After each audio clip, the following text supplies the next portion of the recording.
Ako si Allen, tamad pero may pangarap sa buhay kaya't samahan niyo ako pumasok sa school ngayon dahil exam namin. Let's go. Ito guys, tapos na ako maligo, nagbibihis na ako. Hindi ko na binidyoan ang nagsasapatos ako at nagpolo. Yan. Pagkatapos yan, ito na, nakabihis na ako.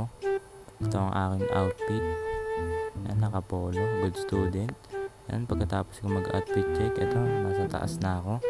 At ang kasama ko si Irish, nandun sa gilid. Ito si Irish, may hinihintay din. Yan, pagkatapos namin may hintayin, yan, naglalakad na ako. Kasama ko si Irish. Yan, nas nakita ko si Sean. Yan, may hinihintay din kami ni Sean. Ito si Sean, habang tulala sa dulo. Yan, pagkatapos namin sila hintayin, ito, nasa room na kami. Mga klase ko, yan. Mga klase ko doon, yan, nag-aagawan pa sa steam. Yan, recess na namin nito. Di ko na binigyan yung recess. Packet na kami. So yun guys, nakauwi na ako. Yan, nagkasikaso na ako. Bihis na ako. Yan, hanggang dito na lang ating video. Thank you for watching.